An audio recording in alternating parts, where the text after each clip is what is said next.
It's like, yeah, I guess that some people that might have that, they'll just like start taking some kind of pills or something, like, just get this away. Yeah, well, guess what, it doesn't really work either. I mean, you could try to numb yourself, but that then has all kinds of other effects that are not great.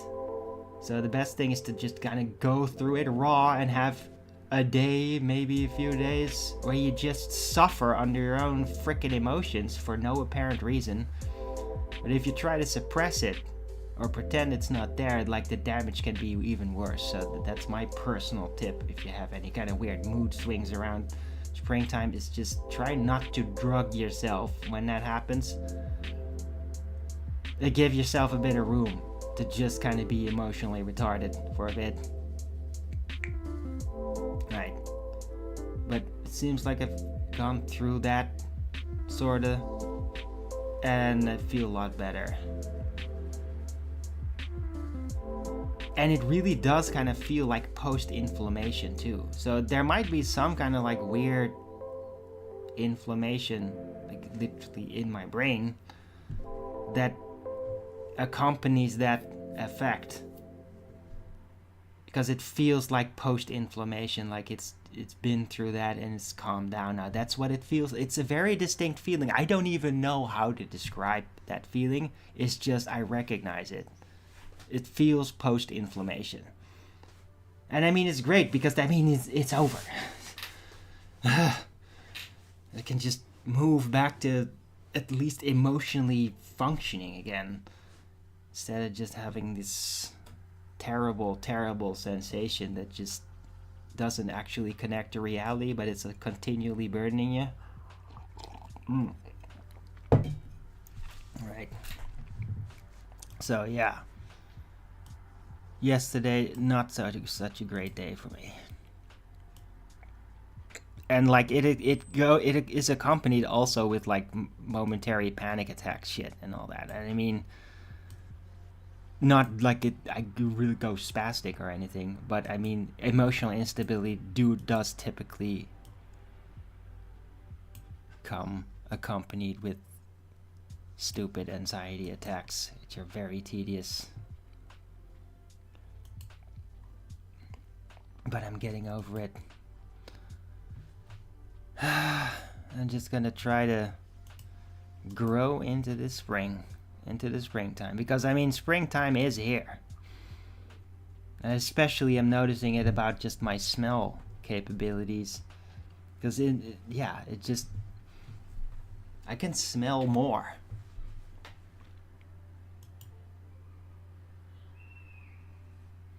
Right. And some people out there, they might have the opposite effect. Like, oh, springtime, that means you smell less because, like, you get more sniffles, you get allergic responses and all that. Yeah. I don't seem to be really having those as much. I think that actually happens more when you try to, I don't know, eat a lot of sugar or use medication to try to like suppress the feeling instabilities. I think that is actually the thing that gets you the sniffles.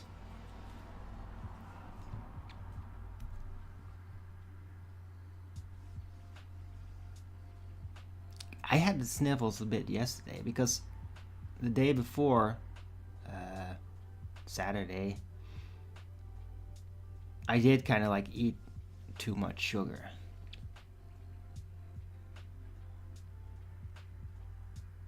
Right, which is bad. Don't do that.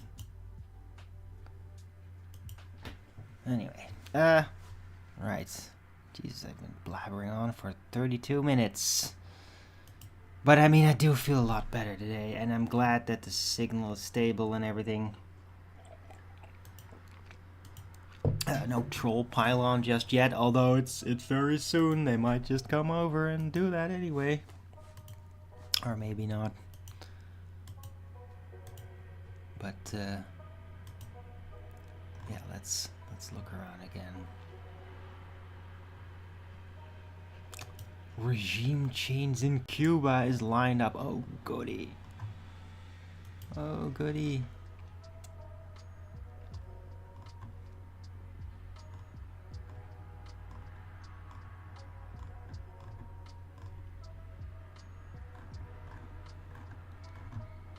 I mean, even if Trump now, like, oh, we're gonna go after Cuba and does something similar to like with Venezuela, yeah, that may seem like, oh, see, we are pretty badass. But I mean, it's not gonna like distract from the Iran situation for long. That still persists. Like, it's really this simple. America is not under any circumstance, and I mean any circumstances, going to be able to get back on top and seem like the badass again. It's just not gonna work. You can't regain that thing. You can't. It's gone. It's gone forever. It will never, ever come back now. You can't double speak. You can't gaslight your way out of it. You can't pretend like it's still the same America. Geopolitically, it isn't. It's become a masquerade. Everybody's treating it as such. And everybody's very worried about it too. Because, I mean, it's like America's gone insane. And that also means that they could do really unexpected, really crazy things. Dangerous things. Because they're, like, unstable. The whole thing is mentally unstable now. Double think and just not being real about what's actually happening out in the open. And that's dangerous.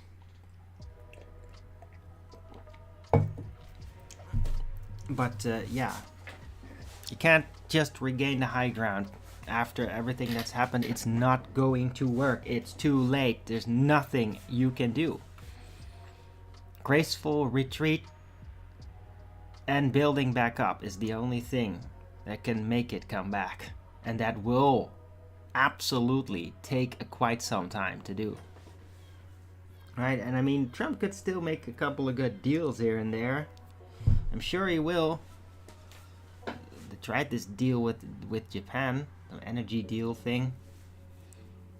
I don't even know what it means.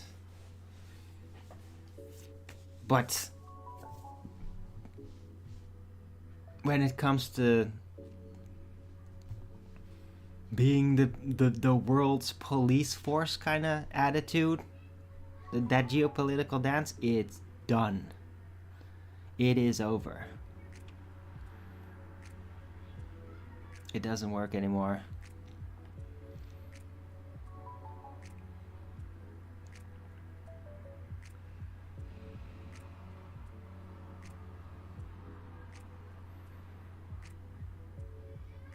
Right. So yeah, we'll see how this all rolls out. I mean, they're very close to making peace. Oh, Trump talked to Iran. They're working on a peace deal, even though Iran says, like, no, we haven't talked to him at all. He's literally just making it up.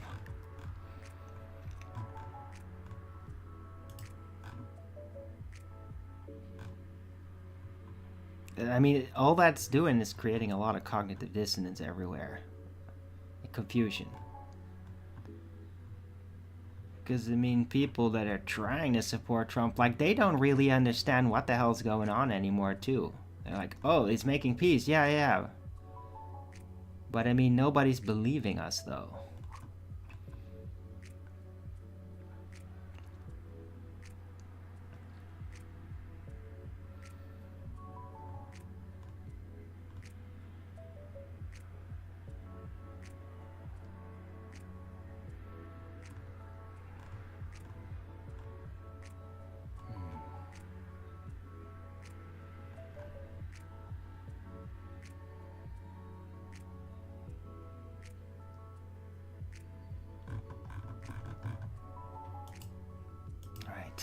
So, yeah. Making a peace deal, making a peace deal. Okay, sure. I mean, I think the only thing that could actually make a peace deal is if the US literally pulls out of the Middle East entirely. There's a ton of US MAGA people that would completely agree to that. They've been speaking out about it. It's like, yeah, we have no business in the Middle East anyway, like that. Right? It's just there to basically be fire support for Israel, and they are the most unpopular country in the world right now. With everything that's happened. And so, yeah, I mean, the only way to actually get peace is to just let it happen. Pull out and just let all the pieces fall where they will. And yeah, that means the end of certain things. And it's basically what they need to do is rip up the neocon table. The neocon plans that have been basically been worked with for like 30 years since 9/11. They need to be ripped up permanently, like burned, so that there's no possible way to engage with that project ever again. That is the only way there's going to be peace with Iran. Is to basically rip up that plan for the Middle East, never to engage with any kind of colonization or conquering involving the Middle East. Like, that ends permanently. And that will also mean, like, frickin' Al-Qaeda, all these group, ISIS, that have all been basically sponsored and trained and created. Yeah. Then those are the ones that are gonna get addressed by the nation standing. And who knows, maybe they'll just like give up, be like, oh, okay, well, if we're not gonna get anything, then we're just gonna retreat too. Because they were basically just being mercenaries. And yeah, we'll see what it all turns into.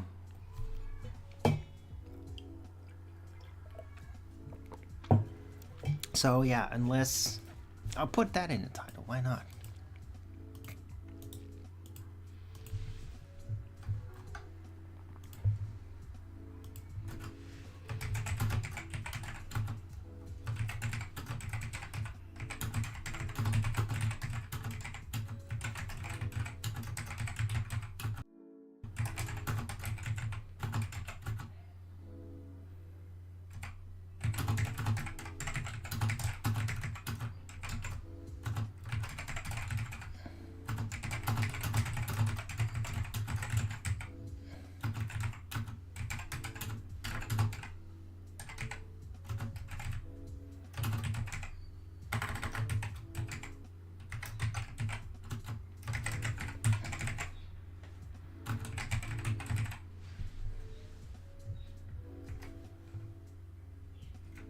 Yeah.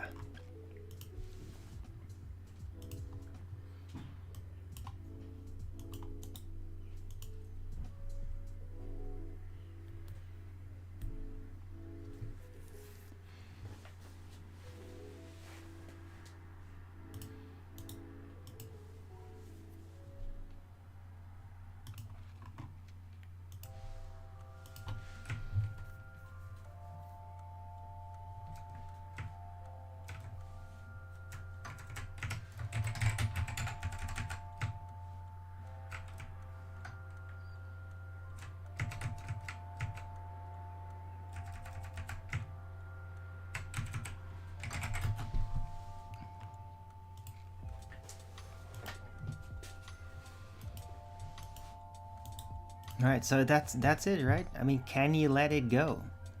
Can you? Can you let it go? Like, it can never work. It can never work, ever.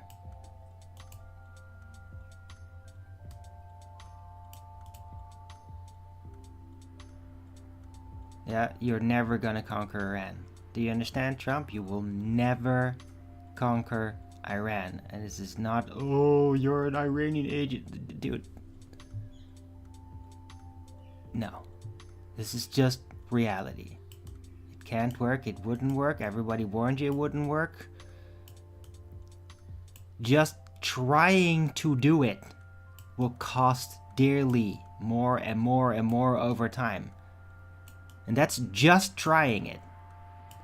It can never work. You can never get on top of it. Like, the only way you could do it now is if some overpowerful aliens suddenly come by, basically eradicate the entire Iranian regime and all their weapons and with however they do it and just hand it over to you. That's the only fucking way that could accomplish, and it's not gonna happen.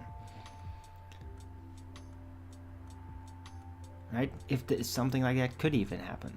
It's basically the only way you could win is if the superheroes or superpowers way sci-fi shit starts happening and they make it happen. Because otherwise, with what actually is known to exist, it cannot possibly work, no matter what you do. Right? I mean, it is really becoming just the kindergarten test of trying to ram the cube through the spherical size hole. It cannot work. It just can't. You just can't get it through. It does not fit. Can never fit. It cannot work. It's that simple. Let it go, Trump. Let it go. And that means permanently. With whatever price tag that comes for you. You just need to stop.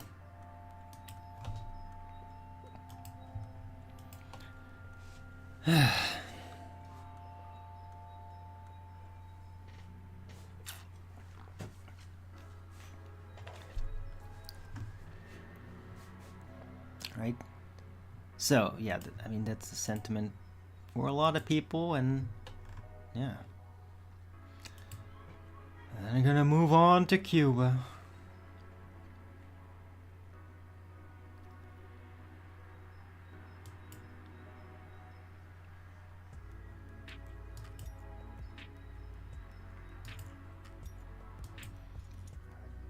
Because, I mean, they are whatever is gonna happen in the Middle East.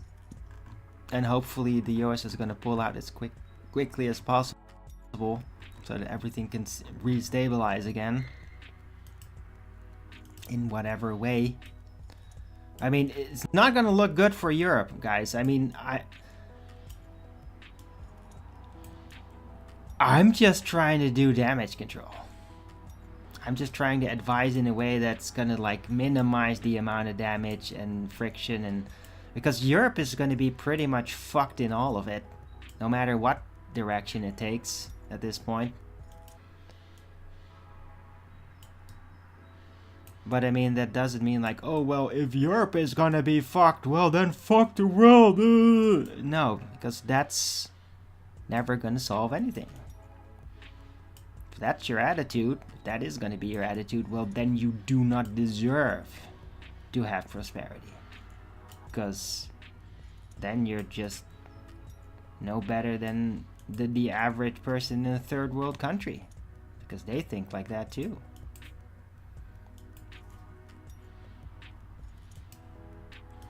Right? So anyway.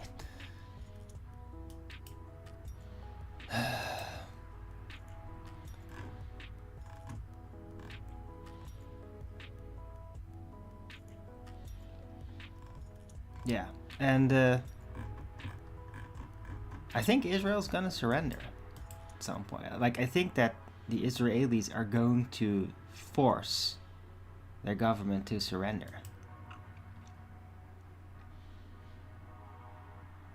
Because I've been hearing that even like the military are revolting. They're just like starting to disobey en masse. Like, we're not gonna do this, we're not gonna attack this. Like with Lebanon specifically, like we're not gonna invade it. I mean, it's still happening and still shit's gonna blown up, but not as quickly. I mean, not like with Gaza where they just leveled everything very relatively quickly. The military, the Israeli military is revolting, and there's a good chance that Israel is going to have to surrender to Iran, and that could get very interesting.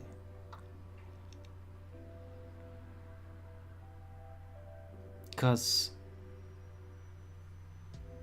Iran could turn out to be like surprisingly graceful and merciful, except probably against like the government top that's been basically conspiring against them, doing all kinds of horrifying things forever, right? But the rest of the Israeli people, they're probably gonna, yeah, they're not just gonna like kill them off or something like that, because that's not in Iran's best interest. That's the assured way to lose the high ground again and create more blood and more vengeance against you. But I think it could happen. I think Israel at some point is going to be surrendering to Iran because they just can't sustain themselves anymore, and they'll be running out of ammunitions and defensive capabilities, and if they don't surrender, then it will all become like Gaza, and there will be no place to live for anybody.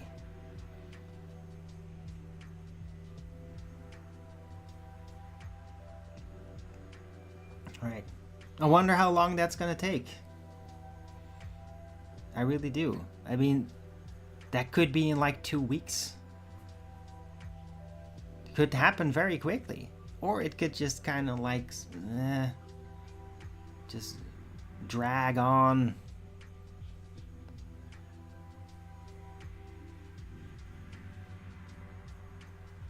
But I mean, yeah, I'm not giving Israel a lot of chance.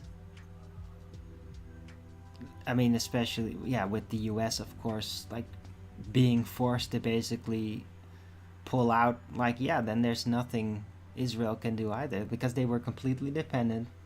Yeah, they were in over their head, they wouldn't back down, and now they lost their defense, and now they're gonna be fucked.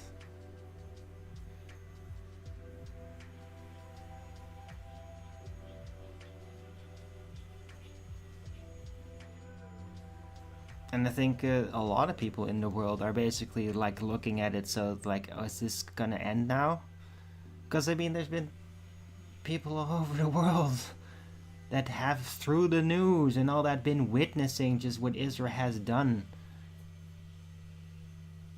to Palestine and to Lebanon and to everybody around them, and like all the atrocities and all the lies, and like not being able to speak out about it, and we're all waiting for, like, is this finally gonna end now?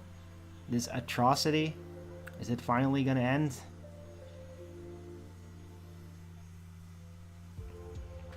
Right? And with it would end the neocon playbook.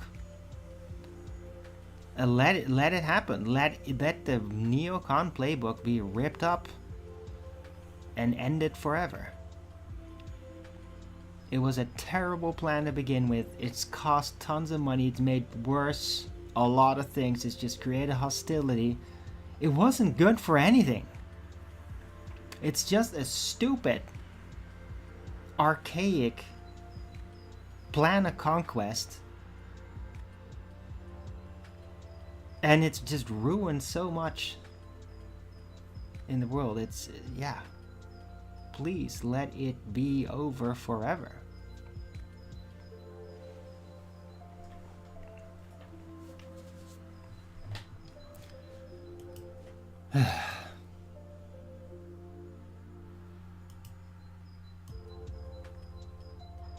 Alright. Anyway, I hope everybody's having a great Monday out there. I feel pretty good today. Much better than yesterday, thank God. And, hey, got a word up from somebody. Thank you for that.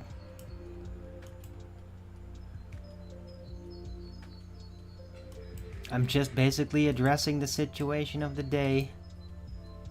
They're gonna be talking about this on InfoWars and all that. By the way, has the time already reset? It seems like the clock's still not updated, which is weird. Hasn't it been 2 weeks by now? Maybe it's next week. Weird.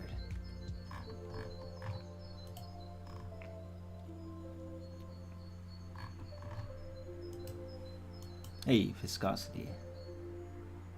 The Torah playbook? No, it isn't. That's not a Torah playbook. Viscosity.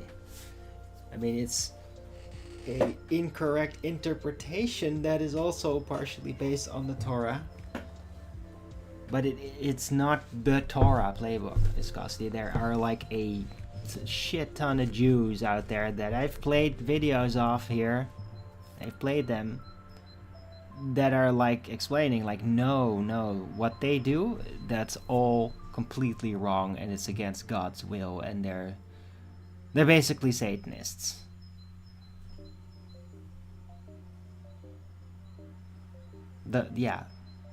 Those who call themselves Jews but are not. I mean, that's what those Jews say about Israel, and I mean, they're just right.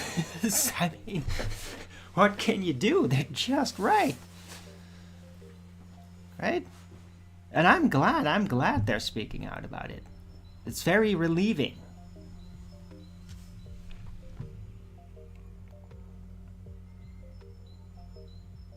Yeah, and I know they want the whole prophecy, the end times prophecy, but you see, there's this thing about the end times prophecy, and that is nobody knows the hour or the time.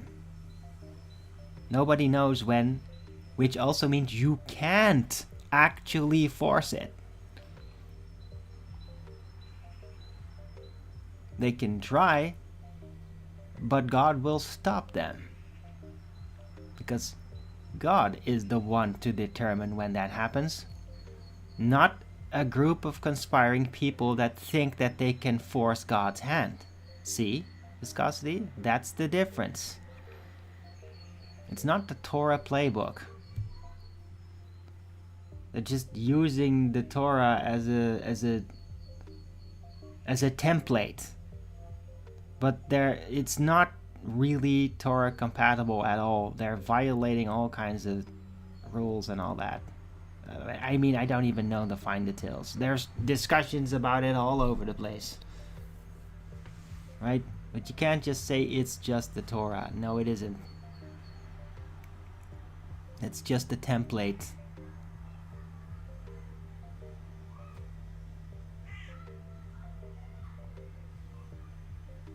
Yeah, and the Messiah will come when the Messiah comes. Right? It doesn't mean that the Messiah is the only thing that could ever come. Who knows what could come? Right?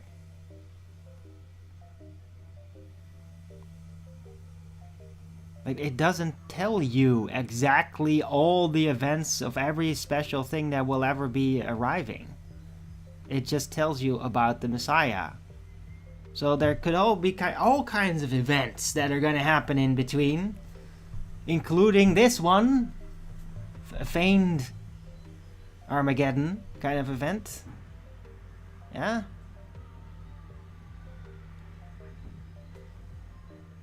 It doesn't mention about that. I've been saying, like, this seems like a feigned Armageddon. Like, artificially created. I've said that like 8 years ago.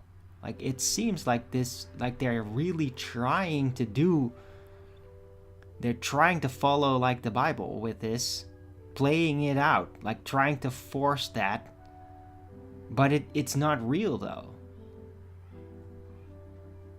It's artificially created. It's like a giant stage play trying to force it to happen.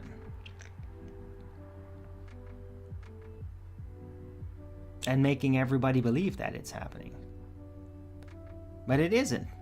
This is all just machinations of man. you could say in effect this is Babylon doing this, trying to trick the whole world, as they do.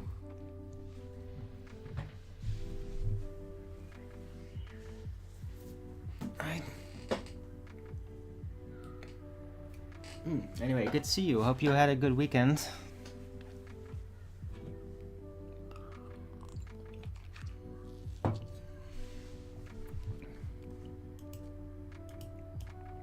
Right, but I mean, you are right though that there does seem to be that religious component about the whole neocon playbook. I mean, Trump even rolled it out to the troops like this is a religious war to make that happen. Yeah, to make Christ return. But it's just pure arrogance and blasphemy. Because you can't do that. It won't work. Can't force God's hand. Like with the timeline. You can't. You just can't do that. It doesn't work like that.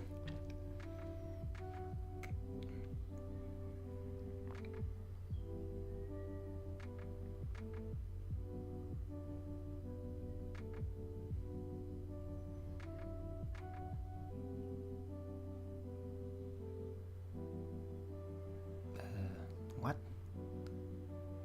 Not against the commandments. No, it's not about the commandments with that viscosity. It's not about that. That's literally like code of conduct kind of thing. That's like personal rules on how to go about that.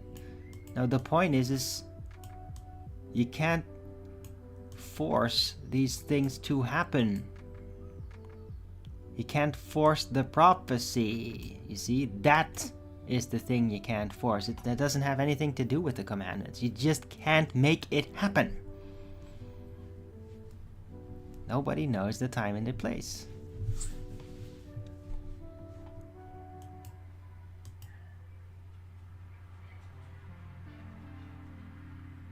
Basically what it states is if that's gonna happen, it will inevitably happen unexpectedly. That's how it will happen. You can't force it to happen.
Right, anyway, an hour in. It's been a good show.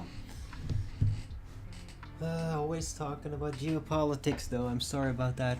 Oh, Jesus Christ. That's not good. More trails out there. Like, hello, it was already frickin' hazy. We don't need more of that. Jesus.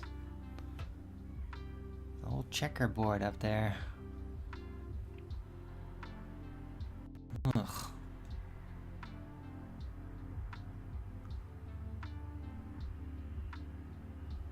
I guess it's chemtrailing time.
Hmm.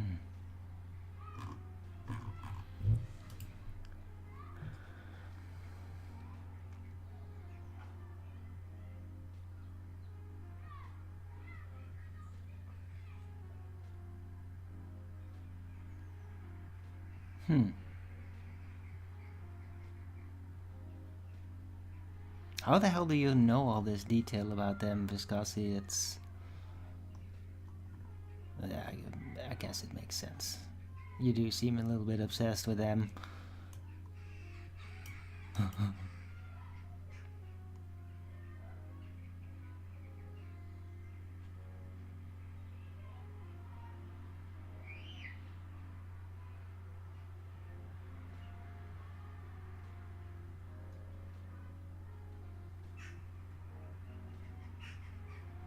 But I mean, yeah, you're just talking about the rules of what they do with themselves. Yeah, you're not addressing what I'm saying though. About you can't force prophecy, because that is the thing.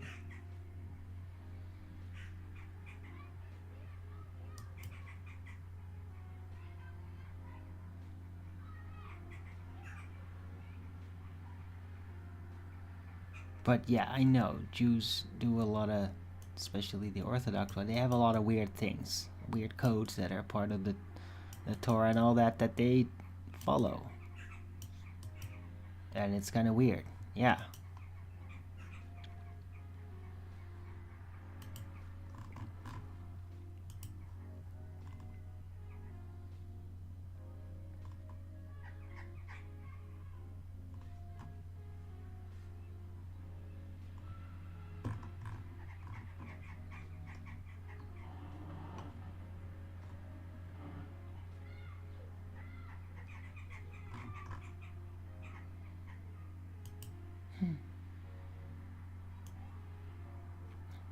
Oh, by the way, hilarious.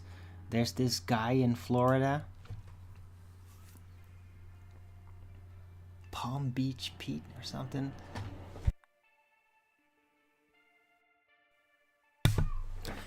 who seems to be Epstein. He has the same dentals. He has literally the exact same teeth and all that, which is really freaky.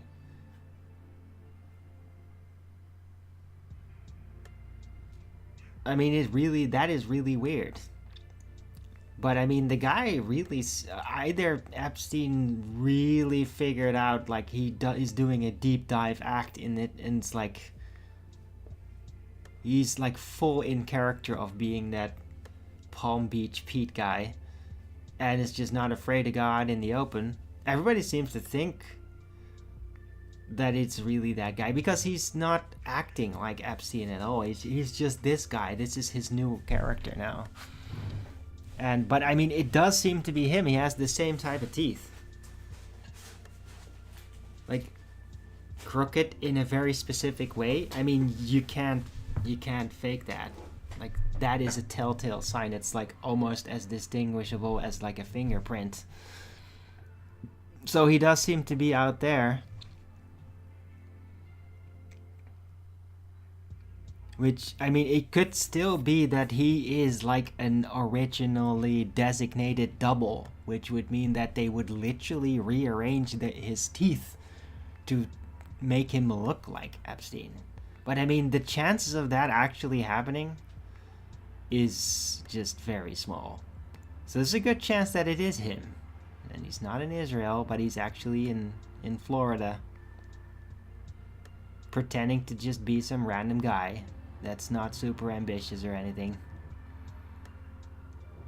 But he's like making videos a lot, like telling everybody, hi, I'm not Epstein. Which is kind of funny. But he has the same freaking teeth. It's crazy. It really is crazy. And I really think it is him. I mean, that is just a telltale sign, right? You don't fake teeth. You just don't. It doesn't work.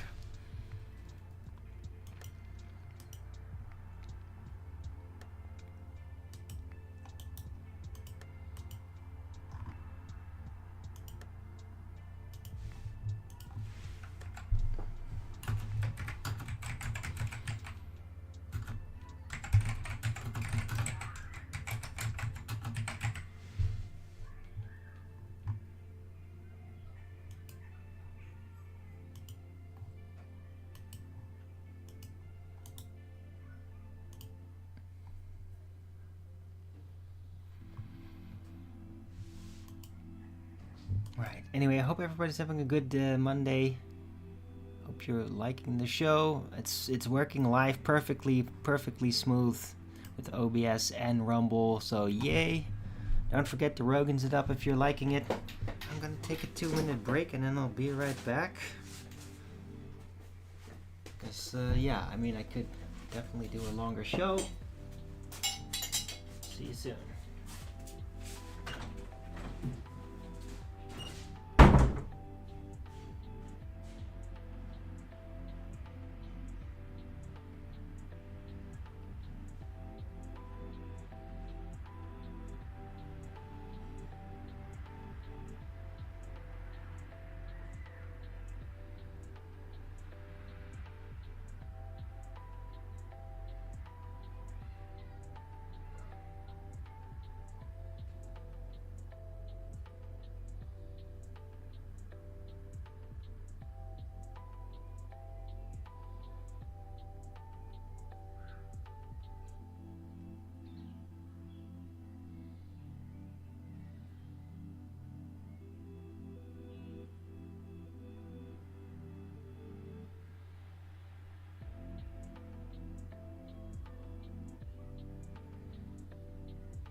And I'm back.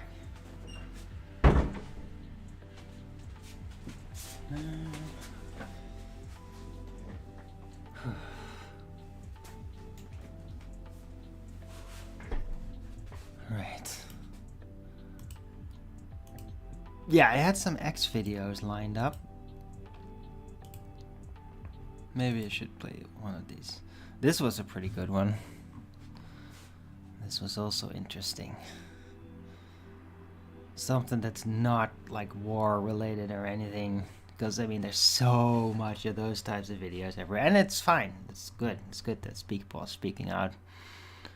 But I thought this was really interesting. Like, this is almost like a guy having a back and forth with himself, as would a conversation be in like the Discord with like Earth Awakenings or something. But this was pretty cool, so just let me play this. Hey, how old is the Earth? Scientifically or biblically? I guess both. Biblically, around 6,000 to 10,000 years old. Okay, and scientifically? No older than 60,000. What? Then why do scientists say that it's like 14 billion years old? Well, that's not science, that's religion. No, that's what science says. No, that's what presuppositional circular reasoning based on a guess will tell you. What do you mean? Scientifically, the Earth cannot be older than 60,000 years old. How so? Assuming a constant rate of decay and therefore entropy, with something like carbon-14, we would eventually see it reach an equilibrium, which for carbon-14 having a half-life of 5,730 years, that would line up somewhere between 30,000 and 57,000 years. We're not close to an equilibrium yet, which means that equilibrium has yet to be reached. Therefore, the Earth cannot exceed 60,000 years scientifically. Wait, then what does carbon dating prove? Carbon dating only actually proves that the Earth isn't nearly as old as they want to pretend it is. Well, why would they want to pretend that it's older? To remove God from the equation. Why? Well, if God created everything, then that means there is an objective morality, and they don't like that. But how would it being older mean that there is no God? Well, because everything that we see can either be explained by the Bible or billions and billions of years. Like what? Well, like, you know the sedimentary layers that they use to date fossils? Yeah. Well, either those are a result of millions of years of erosion over a vast amount of different weather environments, or there was a catastrophic global flood that would have done that within weeks or months. Okay, but wouldn't it be easier to assume using the long time frame standpoint? Well, whenever you see a petrified tree that is standing vertically between those sedimentary layers, and we see them cross various layers, meaning that that tree, even if we date it to be 100 years old, it has to be millions of years old in order to have grown vertically through multiple layers of the sediments. What else? Well, if the Earth is less than 10,000 years, then that means that God created every different kind of creature at the same time. And in opposition to that, evolution, which would require billions of years and require that the law of entropy does not exist. How so? Because entropy is a proven law. It is the second law of thermodynamics, and that means that everything will decay, that it will get worse over time, which is the exact opposite of evolution, which says that everything will somehow get bigger, better, smarter, brighter as a result of death. So it really isn't scientific to claim that the Earth is billions of years old. No, it's very religious, but they try to view their science from the perspective of that religion, while at the same time trying to pretend that it's not a religion. That guy gets it. Bumped into that yesterday. I mean, that guy really gets it. He's paid some serious attention. Pretty epic. And like, yeah, I mean, that's everything he said is all like completely adapted. He's not even being like a flat earther with it. He's just lifting out all the things that are all like admittedly real and all that. It's like, whoa, pretty damn epic. Taco Talks. tacotalks.com. Pretty epic. Yeah. So definitely, yeah, that's the type of shit, that's the type of discussions that happen on like Earth Awakenings. But this guy is really like summarized it very well. Right. And then I came to this. I forgot that was a thing. That Jesus was fascinated with like iris patterns. That was a thing. It's pretty interesting. So maybe play that a bit. How long is that? Oh, 5 minutes. It's a bit long. And it is a bit of a hyped video. Like, oh, you have to do this. Oh, you go and do this right now. And like, It's still interesting though. I'll play at least a bit of it. Let's see. You're about to learn the 3 types of monadi patterns Jesus identified, what they look like, how to see them in your mirror, and what each pattern means about how your monad consciousness operates in material form. 2 minutes from now, you'll know if you're monad incarnated or not. And if you are, you'll never look at your eyes the same way again. Tonight before you sleep, you're going to a mirror with good lighting and looking at your eyes. Not glancing, looking. Into the iris, past the color, at the structure. And you're checking for one of 3 patterns. Here's what Jesus looked for. First pattern, radial spokes. Look at your iris in natural light or bright artificial light. You're looking for spoke-like lines radiating from the pupil outward, toward the edge of the iris. Not the normal radial furrows everyone has. These are deeper, more defined, often golden or lighter than your surrounding iris color. They look like sun rays or wheel spokes. Typically 7 to 12 distinct lines. If you see them, you have the transmission pattern. Monad souls with radial spokes are transmitters.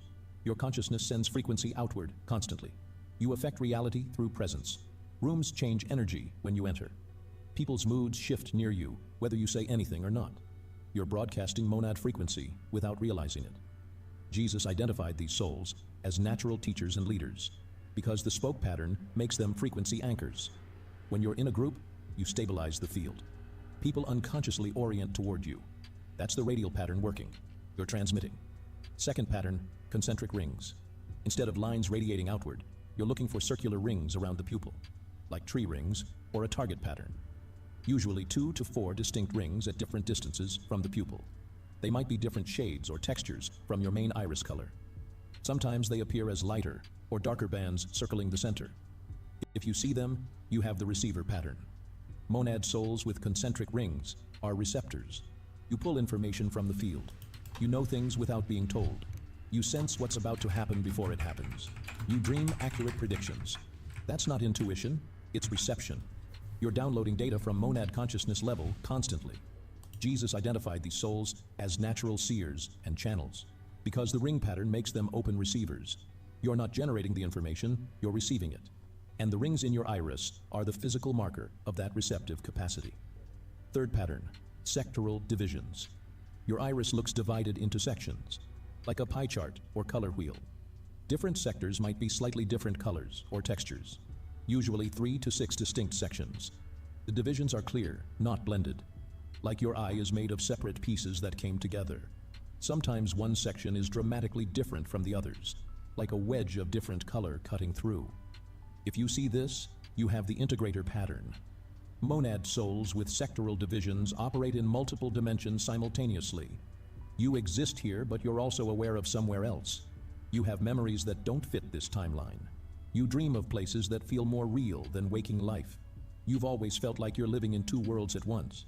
That's because you are. The sectoral pattern marks multi-dimensional monad consciousness. Jesus identified these souls as bridge builders. You're not fully here, and you're not fully there. You're the connection point between realms, and your eyes show it. The divisions in your iris reflect the dimensional split in your consciousness. 3 patterns. Radial spokes for transmitters. Concentric rings for receivers. Sectoral divisions for integrators.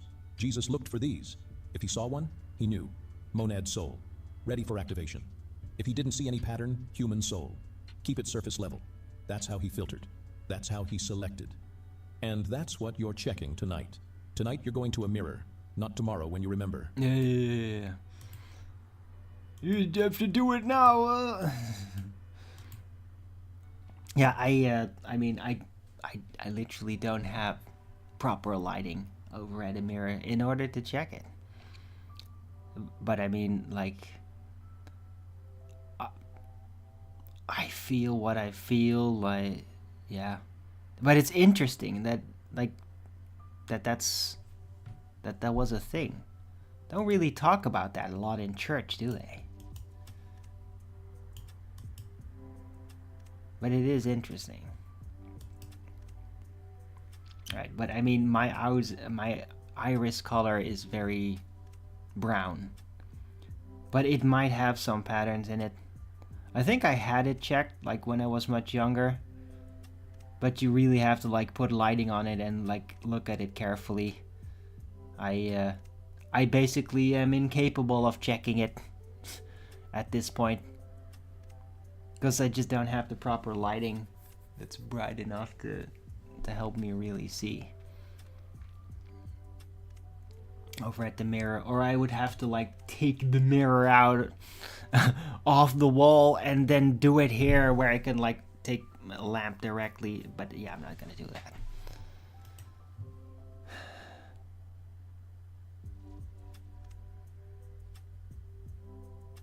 Right, but if I have any kind of monad patterns, it's hidden pretty well because my eyes are really very brown. And those typical patterns do stand out a lot better when you don't have brown eyes. When you got green or blue eyes, they stand out much more. So, anyway. But it's still interesting. Also interesting to be reminded about that. Like, oh yeah, Jesus did that too. It's not really mentioned a lot.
Right.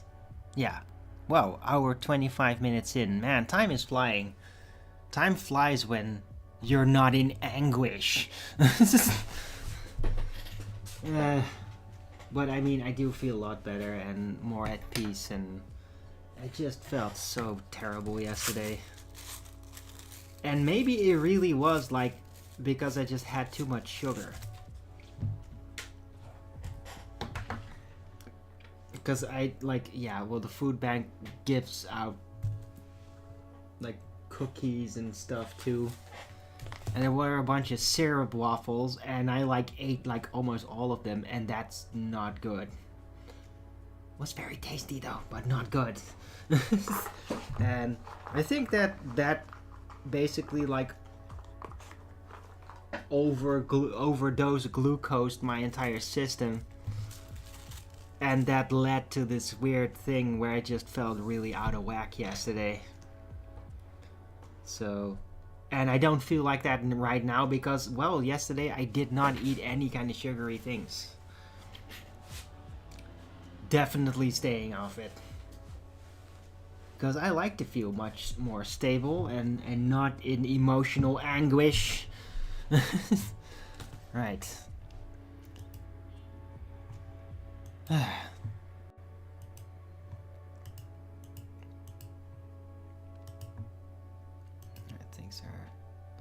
Things are just fine. Let's check this out.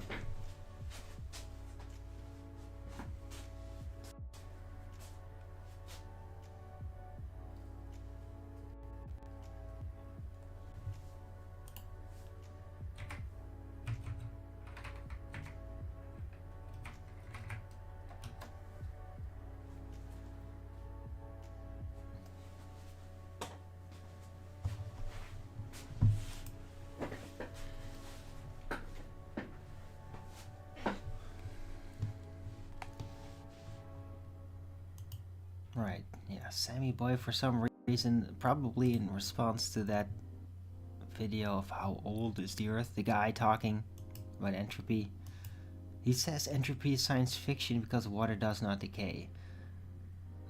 I have no idea where he's gotten that from, because pretty damn sure that entropy does also apply to water, and water is also lost, which is the entropy.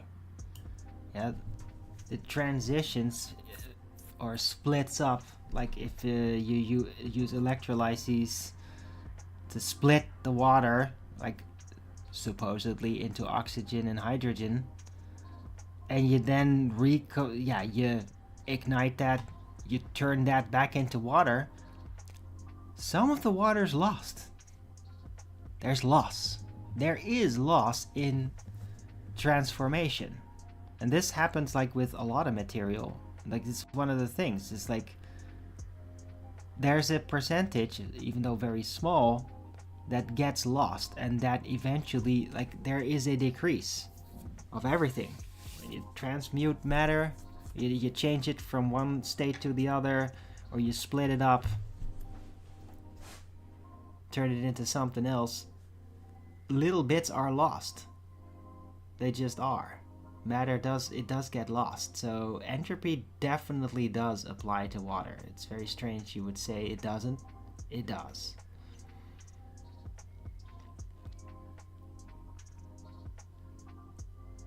Right? But you could also argue the realm is designed where there's not necessarily provably a finite amount of it. There may be, guys, we don't even freaking know what this Earth is that we're standing on. You could almost argue it's we're standing on a living thing, like a giant titan or whatever. And no, let's not worship it, and let's not sacrifice ourselves to please it. Yeah, that's stupid. Don't do that. But I mean, you can definitely argue it is a designed closed system, and water is probably just going to well up from the ground. We don't know from where. It's just gonna appear. Water might even literally be materializing down there, and then when the pressure goes down, it starts welling up. And then an amount is added to the water so that it basically keeps going despite the entropy. Water influx, basically, into the realm system.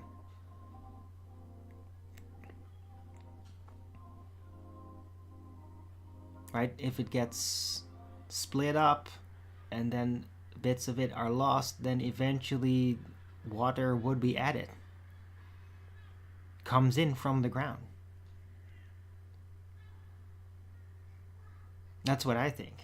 So it's like, yeah, material is actually lost, but there's also influx. There is influx.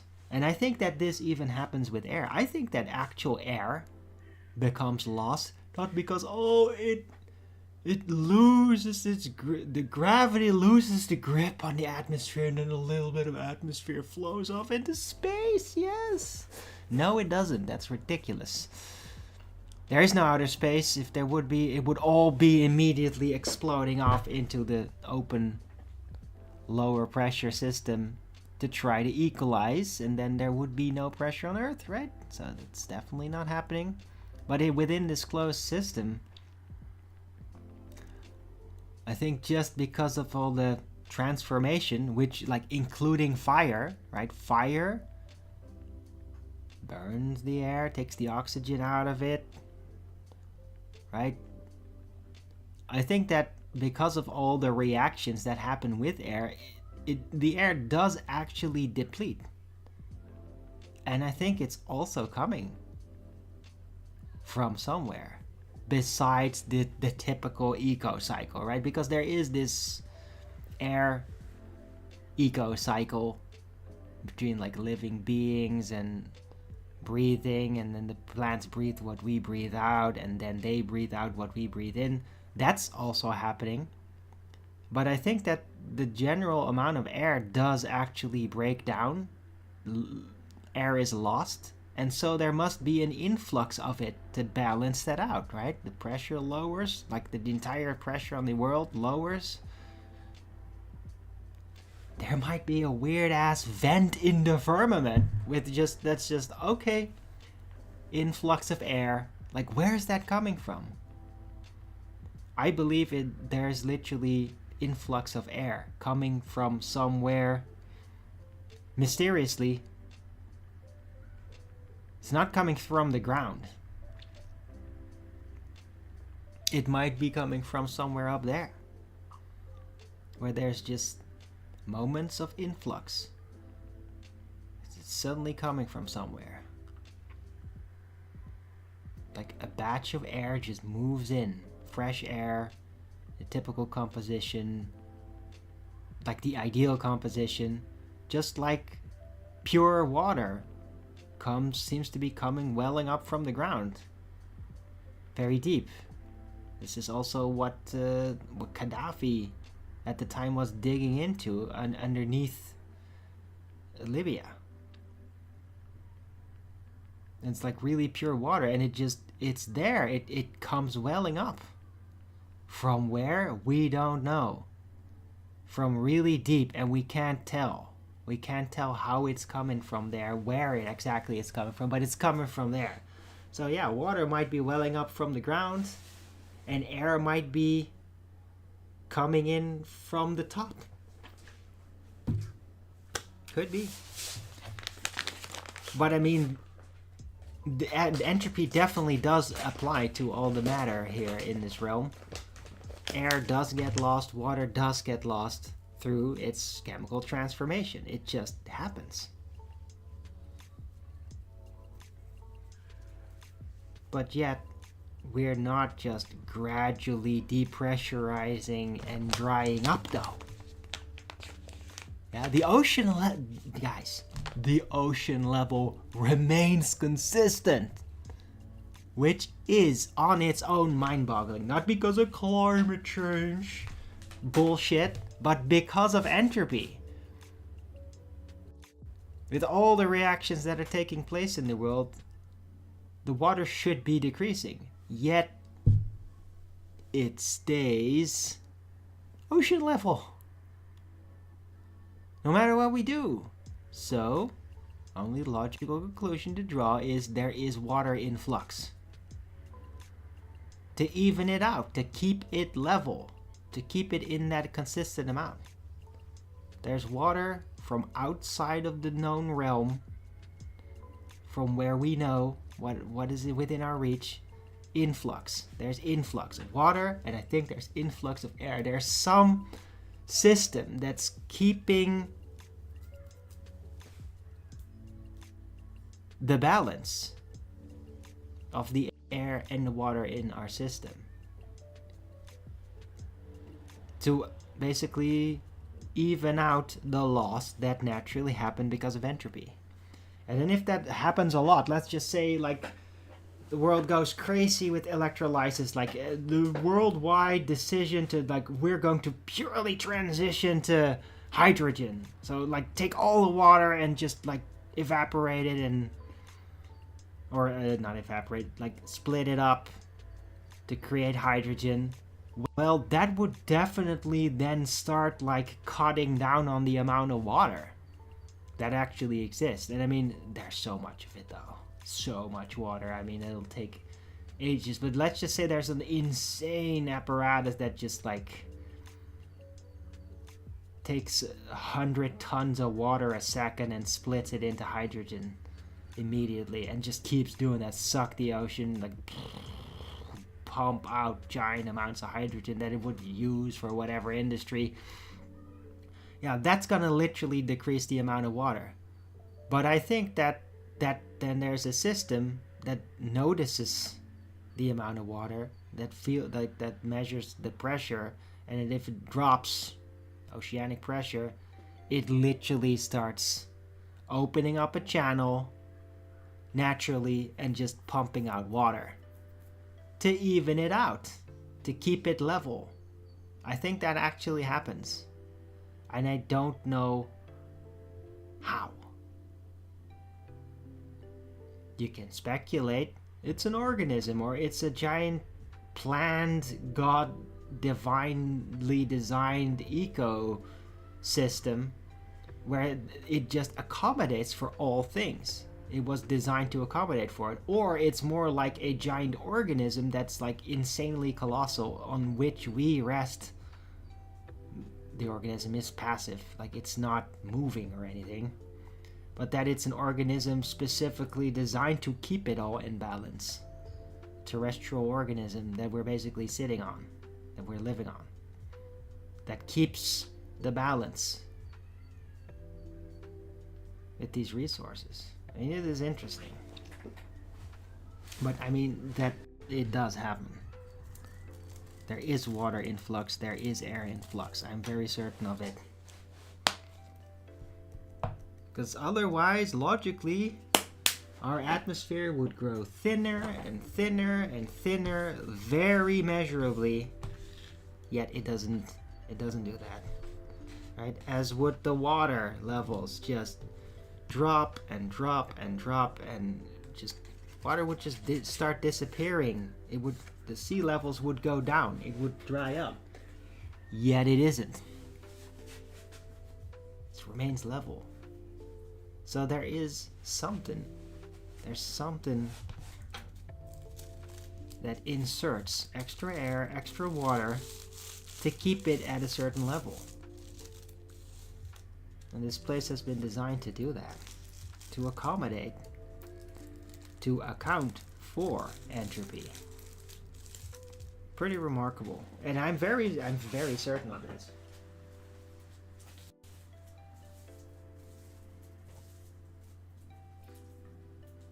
So yeah, these are the type of thoughts that like really interesting discussions out there tend to trigger with me.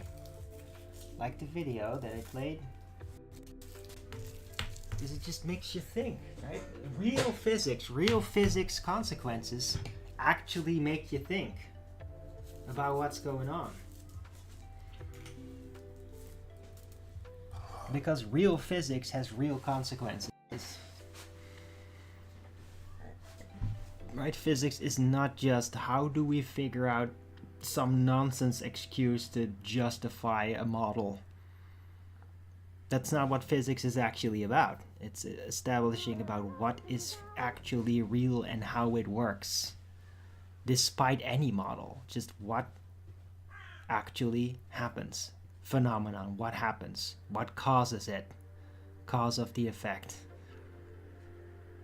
Testable, repeatable, scientific method. The real foundation of science, and the only real foundation of science on top of that. Right? Because science isn't about models. Science is about establishing cause of an effect with a repeatable setup. And then knowing what causes things, what causes certain effects. How does it work? That's it. That's real science. Right. Anyhow,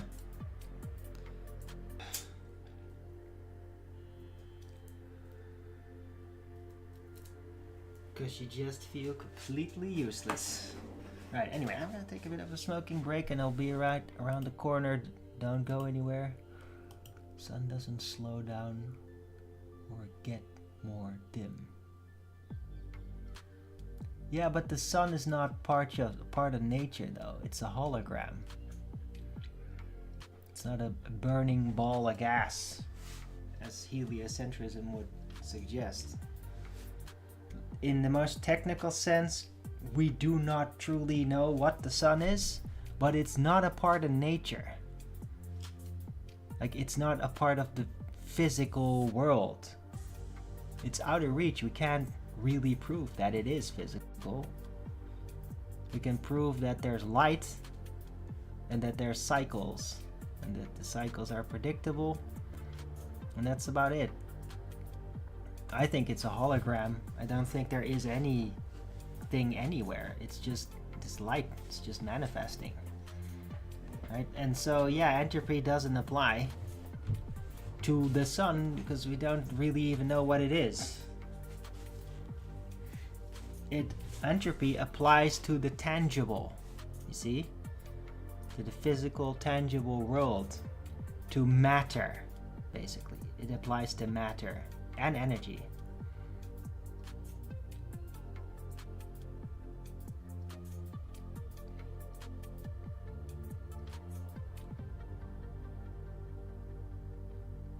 Would everything on Earth be dead without the sun? We don't know. In theory it would. But I mean, those theories are mostly based on heliocentrism, materialism in the first instance. But I mean, we can't test whether we would all be dead without the sun because we can't turn it off. It could very well be that it turns out it isn't the sun, it's just some energy field that coincides with it. And that if you turn it off, that there could still be some light, just not sun, and that everything would still work the same. But I mean, you can't actually test that because we can't turn it off. So, yeah, I mean,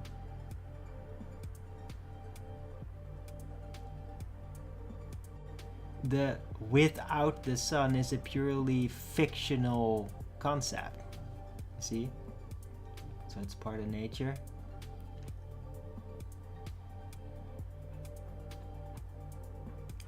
Well, sunlight is a part of nature. That is definitely happening. But we don't know what the sun literally is. So yeah, entropy doesn't apply to it. I mean, we don't know what it is. We don't know if it is a physical thing. I think it isn't. Because if it was a physical thing, then all these other laws would apply to it, and it doesn't. Inverse square law of light doesn't apply. It doesn't have a location. Laws of perspective don't seem to apply. Nothing really applies to the sun. So, The sun itself is, in my view, not a part of nature, but sunlight is.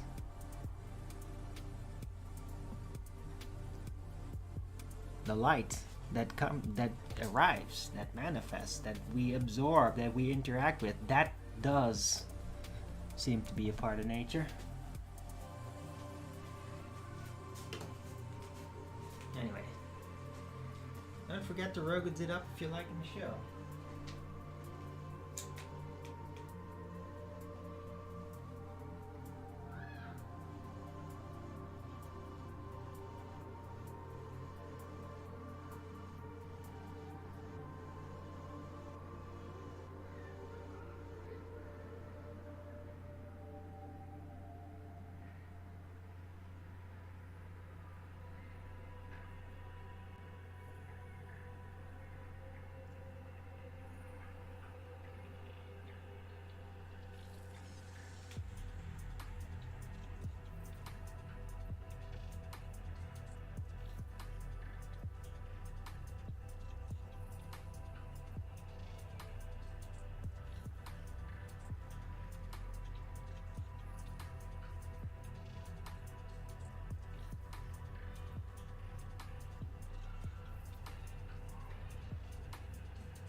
Entropy is selective? No, it just only applies to the physical and natural world, Sammy boy.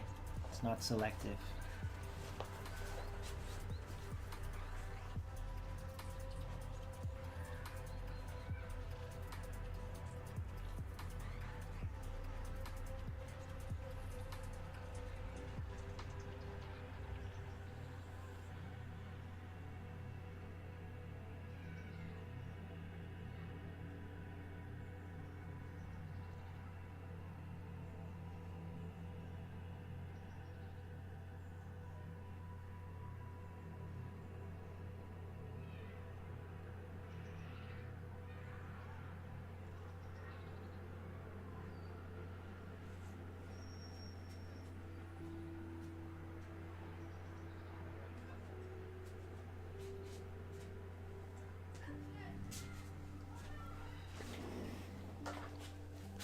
Right.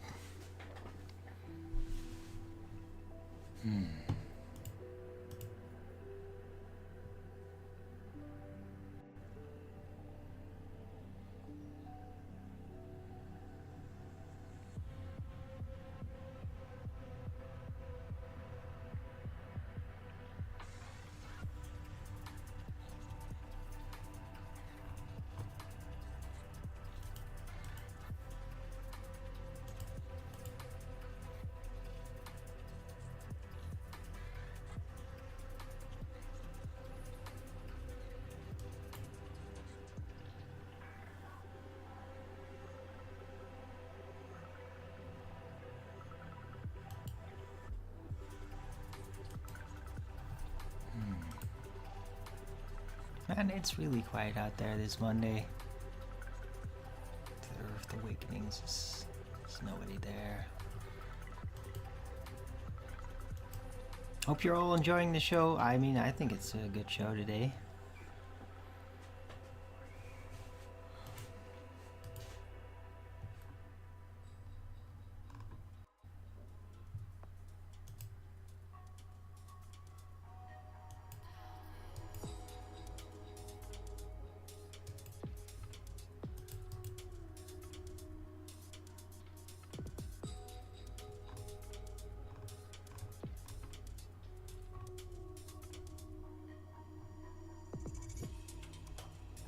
Oh yeah, by the way, also, there's new videos of Netanyahu going around, and he does seem to be actually surrounded by journalists and all that. So, he did have sunglasses on though. So yeah, he might actually still be alive after all. The memes certainly seem to have stopped.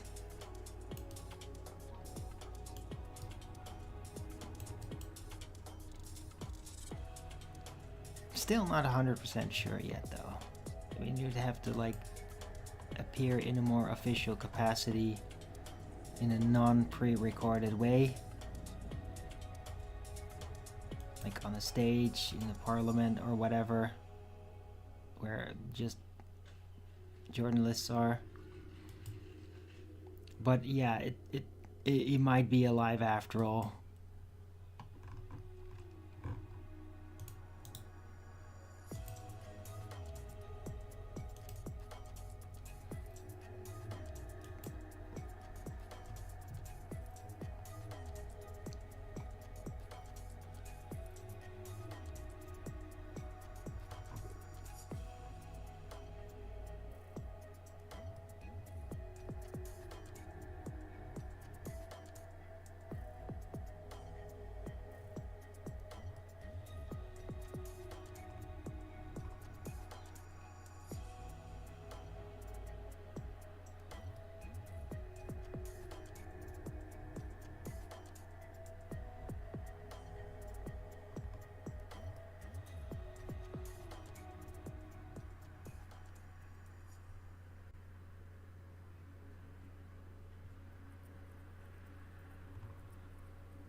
Right, I think I'm gonna round out the show.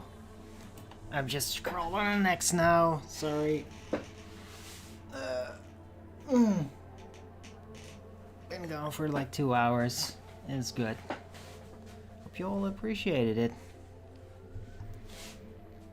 It's a nice. Thanks, Sammy Boy, for the interaction about the whole science thing and entropy. You appreciate the back and forth about that. Right. So, yeah, rounding out. Thanks everyone for coming. Hope you liked this show. I thought it was pretty good. If you did so too, don't forget to Rogan's it up. And if you haven't already, follow me here on Rumble and be here when I'm going live, which is normally 2 p.m. Amsterdam time every day. Please also do support me through the gift card, PayPal, Patreon, gifts, and Go. Links are in the description box below. Send me super chat over at the Rumble live chat when the show is live. Or subscribe to my channel, support me that way. Any support would be greatly appreciated. I could really use it. Please support your local Arwen. I mean, still want someone to try out the gift card. That would be really great if you could.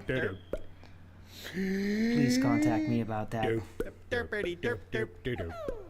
Right, I'll be back tomorrow with Flat Earth Early Bird number 2585 on a Tuesday.